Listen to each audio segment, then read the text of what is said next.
Keys to Research Labs, Pyramid USA. Hi, Good morning. good morning to you. May I speak to the String King, I guess this is me, Emily. Good to hear from you. Dean Farley from Cape Cod, Massachusetts? Yep. I have him on the line. Welcome to the Lipstick Pickup Podcast again, Dean. Thank you so much. Again, it's such a pleasure. Dean Farley is a string designer, and he's been around the rock and roll world for decades, if not generations. And he and I recorded an excellent podcast a couple of weeks ago. It was well received by my audience, and I got some great feedback on it. And during our conversation, I asked him to promise that he would come back and let me talk to him about the innovator and entrepreneur and acoustic engineer Hartley Peavey, because Dean knows him.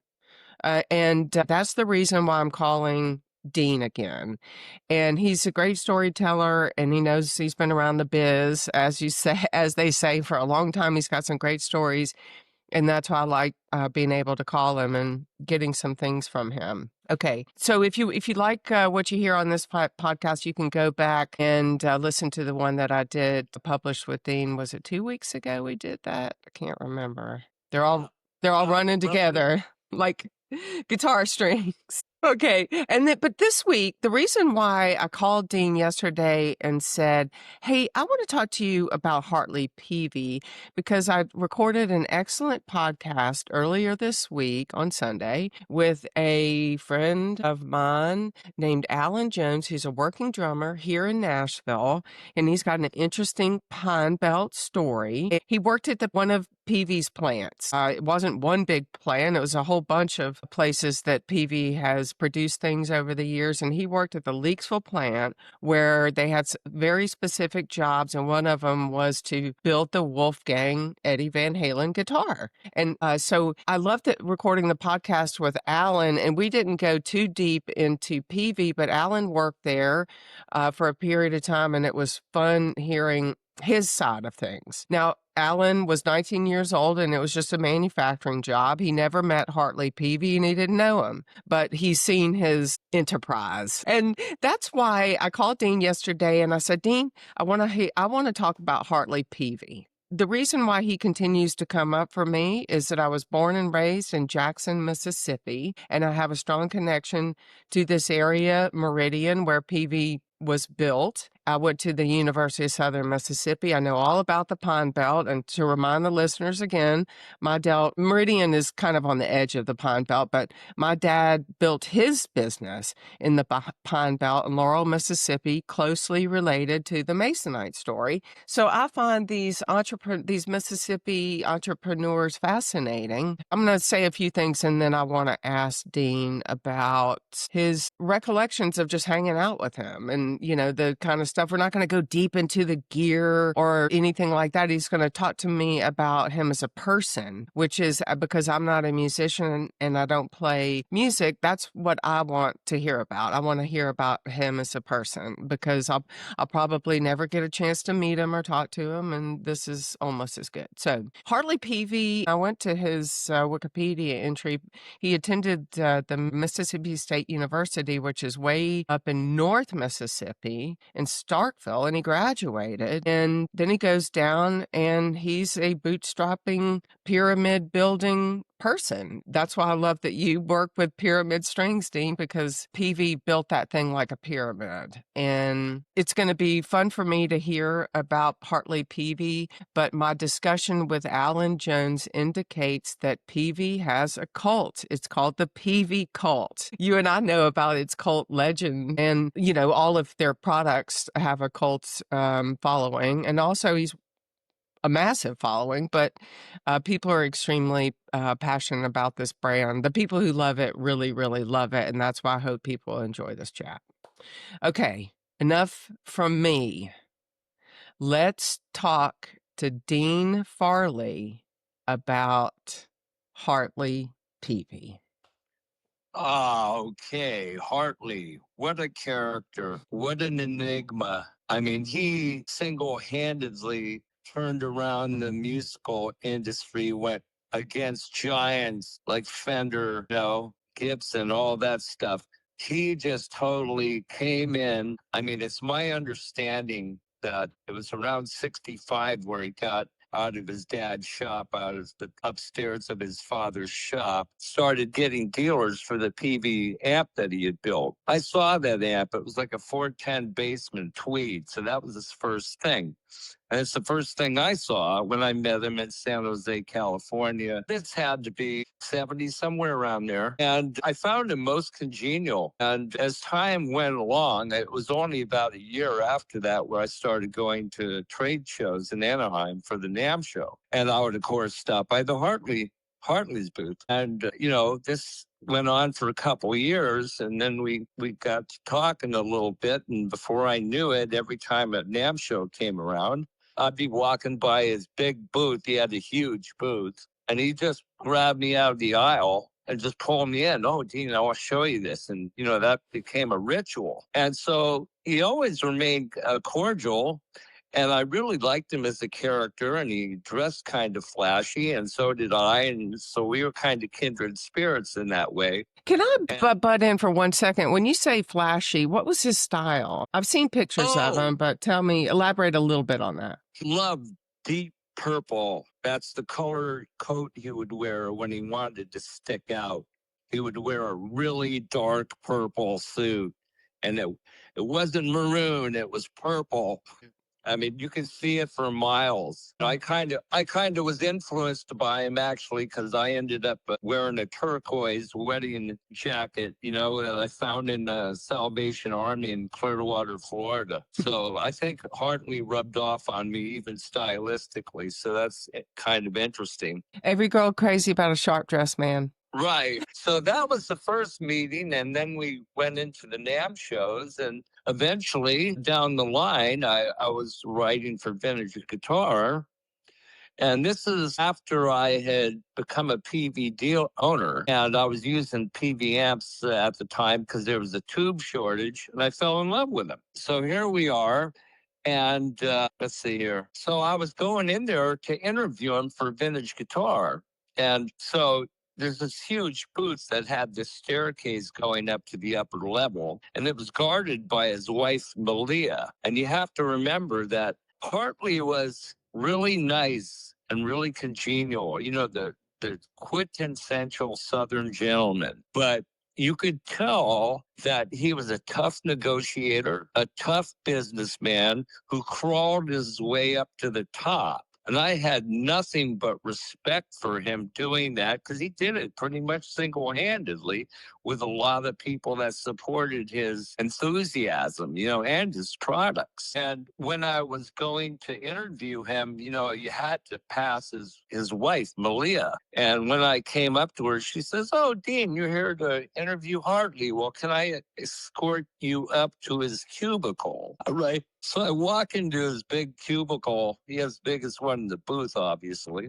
And I see this huge bowl, and he has Jolly Rancher candies in it. It's just stacked to the top with Jolly Ranchers. And I didn't eat that stuff. So it was fun to look at. It reminded me of my childhood. I love those. I want to say I love those. I grew up eating those. They were in all the candy stores and Yeah, so we had the historical conversation that you had in the intro, and went on from there, and it went further because there was a time where I left California and I went to Florida, and I was in a band, and I had my Peavey rig, which was a classic 30 with an extension cabinet of 112. And one day something happened to the cabinet, so I called the factory, and oddly enough, he was on his way to the Frankfurt Music Mess, which was at the time the biggest music trade show in the world. And when I called,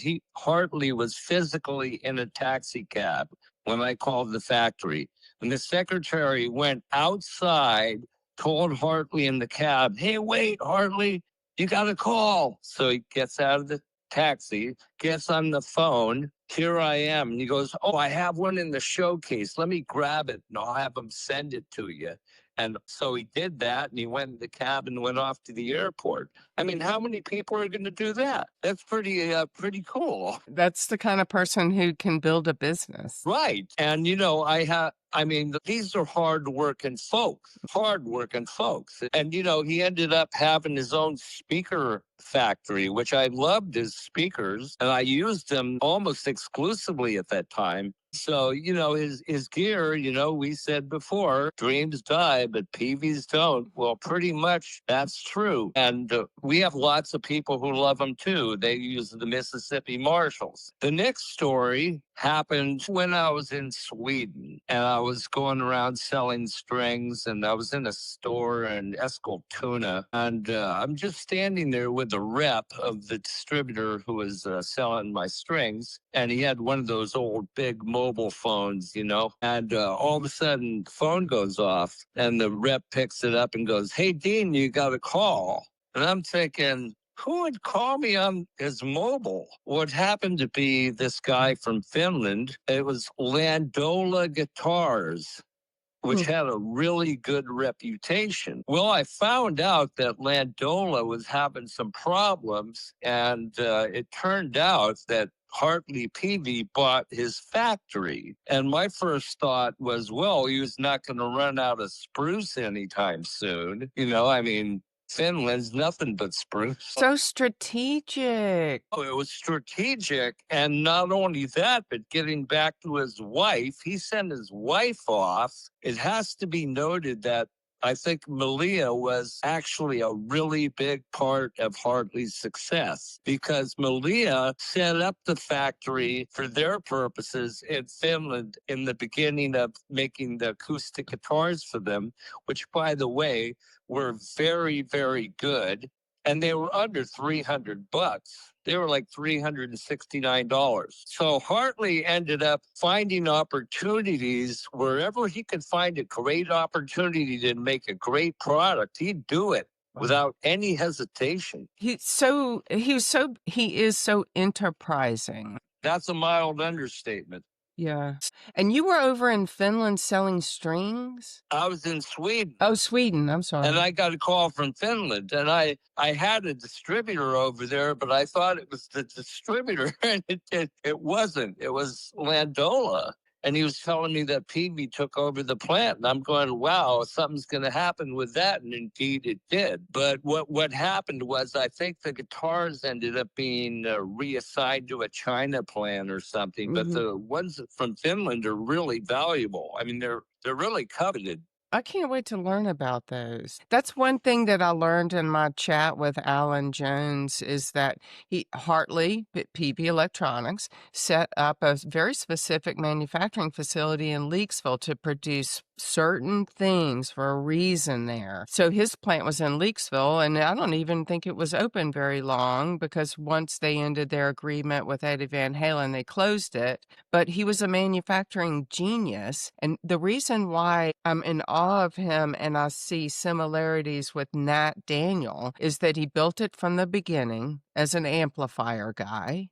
And he was a very shrewd and enterprising businessman. And here's what they did was promote from within. They could hire people. And Alan Jones' experience is they started him in the buffing room. And when he did okay there, they quickly promoted him. Nat Daniel had the exact same policy. His son, Howard, told me just 3 weeks ago when we recorded a podcast. He would hire anyone and give them a chance. And if they performed, he would promote them readily. And you can't build the kind of enterprise that he did without being a very good manager of people. That's rare in men. But I think Malia had something to do with that. All I can say is, Hartley, what a guy, I mean, the next thing I wanted to tell you about was he had this thing with the word nexus, connection, right? And the last thing we did was he came out with a piece of amplifier simulation software called Revolver. And he called me up one day and he says, "Hey, Dean, can I send you a sample of something? I want you to give it a trial." I said, "Sure." So I got a little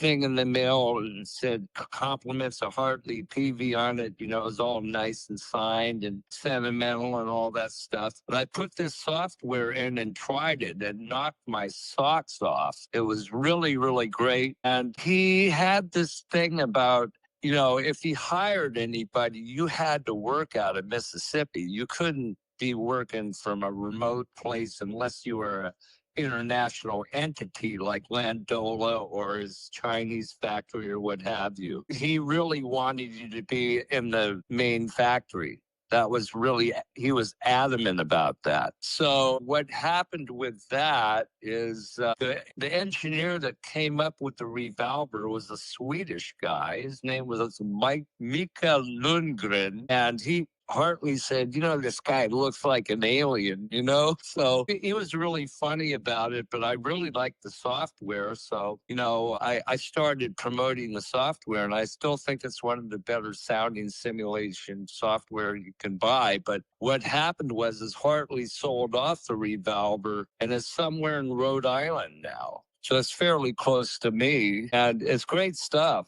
And here's something interesting for you. When I went to his Wikipedia which is good, by the way, the reason why I like to quote Wikipedia is to explain to people just how easy it is to obtain basic information. I noticed that in the credits down below, all the magazines that were covering him were Money Magazine, Fortune Magazine, business magazines, business publications were doing stories on Hartley Peavey.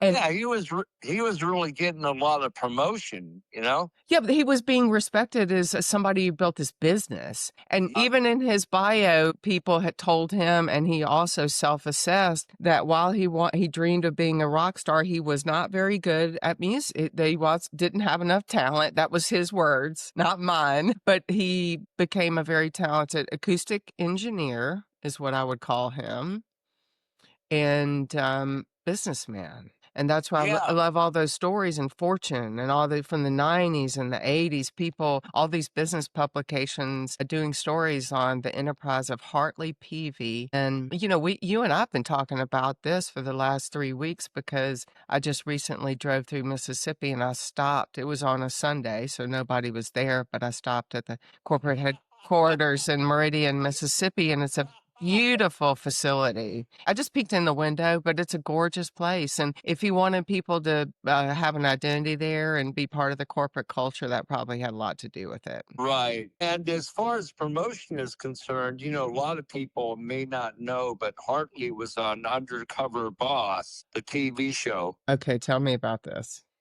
Oh, that was where CEOs would disguise them so they didn't look anything like they did in real life. You know, they'd put on fake beards, you know, different hair, wigs, things like that. And they'd come and be employed by, like, say, if you were a KFC, they'd take the CEO and he or she would pick the branch they'd go into to do this, you know? So essentially, Hartley kind of got in disguise and they were going around the plant and they were trying to see who was the most loyal people in there. And of course, he picked a woman who'd been there for a long time and he gave her a raise and gave her all sorts of new stuff and she was thrilled to death. So that's what the show was about. What year and Hartley made the grade to be there. What approximate year was that? Do you know? Oh, probably late aughts into early teens, maybe. Okay. I love it sounds vaguely familiar, but it's sort of a predecessor of these other reality shows about Shark Tanks and even, other ones I won't even mention, one called The Apprentice or whatever, but that's a different story. Yeah, exactly. But that's cool. I bet he jumped at the chance to be on TV if he was flamboyant and poised. Yeah, he was flamboyant. Yeah. You know, I mean, maybe that's why he and I got along. Yeah. Because we were very forward thinkers. And, you know, he probably knew he was more forward thinking than I was. I did a lot of things more intuitively, but that's not to say that Hartley didn't do things by intuition. He probably did. But the way I thought was a little bit different than him, but that's okay. We got along great, and I was very fortunate to get to know him. I mean, he stands very differently among a lot of people in the business I know just because of how much he accomplished. I'm quite in awe the more I learn about him and what you were just saying about your personality. Opposites attract, and they also complement. I was looking at the color combination orange and blue the other day. They were my high school colors, and I went to look up why they're complementary colors, and it's because they're the opposite on the color wheel. That's how you know when you're opposite on the color wheel, that it complements each other. So Right. I promised you that I wouldn't keep you long today, and I wanted to keep this as a short and consumable one. So do you have anything else? What else do you have for me before we try to wrap it up for, economy's sake? Can tell you that Peavey right now is probably enjoying some really great success because of their small little lunchbox amps they're doing, and they sound phenomenal. So, I mean, hey, all I can say is he keeps on going, and I don't think he's in the office much because he's got to be 84 years old. Yeah, he was Somewhere born in around 41. there. But all I can say is they keep on coming up with great products, and they're very innovative. What's there not to like about a company that really digs in deep? I mean, that's what this is all about. If you want to be a mover and a shaker, you got to think differently. And Hartley Peavey is definitely on top of the pile there. He's right up there with Leo Fender. I mean, he may have surpassed these people because he was so versatile in the departments he had. Like, he had a speaker factory. I mean, Leo Fender didn't have a speaker factory. Here's one thing He that did.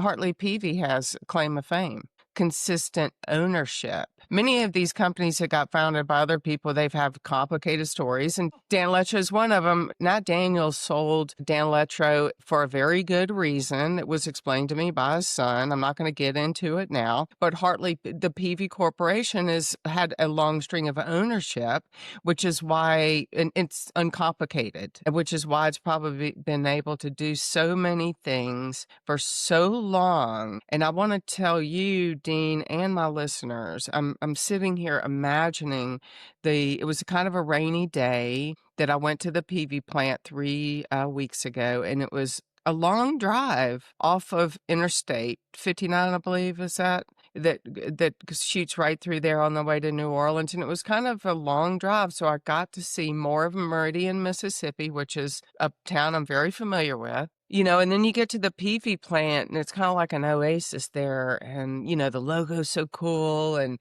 it's a really cool looking building. I don't know how long that one's been there. They've moved and shaped for a long time, open places, moved things like any pragmatic business person. And then, I walked around the whole corporate campus, and it's gorgeous. And, it looks like a great place to work. And then on the way back to the interstate to continue on back to Nashville, I got to see the other side of Meridian. And I thought to myself, what a massive employment engine. Hartley Peavey. Oh, absolutely. You'd have to go to a town like Meridian, Mississippi to understand an employer of that historically. And I know he's sent things and had things built over here and everything else, but my goodness, Hartley Peavey has employed a lot of people over the years. And Alan Jones, that's why Alan Jones, he didn't reach out to me and say, I want to talk to you on your podcast, but he wanted to talk to me about Peavey because he didn't work there long. He was only 19, but it made an impact on his life. See that? Yeah, he hired the whole town of Meridian, basically. Well, Meridian. Well, here's the thing: Meridian is not it's a small city, not a small town. Leakesville, where that plant was, is a small little podunk town. Meridian has a lot of other enterprise and things going on for it, but you couldn't imagine what the town would be like without Hartley Peavey there. Right. And, he even has a street named after him, so go figure. I think I asked you, have you been to Meridian? No, I haven't, but I have seen the name pop up on the X-Files where they always switch the scenes and they they go to different towns and it says, the date, the time, and then all of a sudden it says Meridian, Mississippi on the X-File. It has a very interesting musical history and legacy. And there's a lot of people from Meridian, from Steve Forbert. And I'm also going to say this, shout out to my Southern Miss classmate, Pat Sansone from the band Wilco, is from Meridian, Mississippi. Shout out to a Golden Eagle. But it's not a podunk town. It's a small city. And I'm sure that it was probably just the right size for a person like Hartley Peavey to build a manufacturing empire from. It's one of those, it's the heart of that part of Mississippi, and it's got a long, interesting history. Well, it couldn't have it was just meant to be. Yeah. It happened. And he made a lot of people happy with what he has done with his life. And, that's really amazing. I'm still kind of bedazzled by Hartley. I mean, he's such a character. Yeah. And, and if he likes you,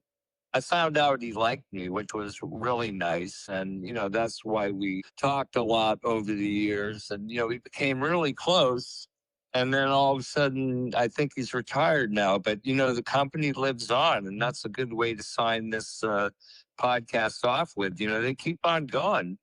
They keep on going. And, it's like the Energizer Bunny. I mean, go. Yes. I want to give another shout out to somebody I follow on Instagram. It's not, his handle is Dreams Die Peavey's Day. And the Peavey dream is alive and well. Thank you for taking your time today, Professor Farley. No problem, Emily. It's always a gas. And if you guys loved listening to Dean today, go back and listen to the one where he talks about designing strings. And we've got more chats planned. I've got so many things that I'm going to ask Mr. Farley. And we got some funny stories up my sleeve. Hey, I know I have you. Oh, you have a voice call. This is a voice call, but I want you to know I'm holding up my red phone. This is my hotline to Dean Farley, the string king of Cape Cod, Massachusetts. I can ask him a lot of questions. I'll be calling him repeatedly. Thank you for your help today, Dean. Thank you so much, Emily. It's been absolutely a pleasure again, and hope everybody has a good day. And have a good weekend when it's actually Friday. I'm so busy sometimes I don't know what day it is. Hey, Dean's got some interesting projects going on right now that we're not allowed to discuss. Okay. Right. I have a lot of irons in the fire. So have a good day, guys. And Emily, and thanks a lot. Thanks. You're a great podcast. You're a great host. You're a great human being. Thanks, buddy. I appreciate it. Okay. Okay, buddy. Bye. See you next time. Bye. Ciao. If you hear excellent tone and the sound of birds chirping, it means you've made it through an entire episode of the Lipstick Pickup Podcast. You're as free as a bird now, but I hope you'll join me again soon. Comments or questions? I can be reached at emily@thelipstickpickup.com.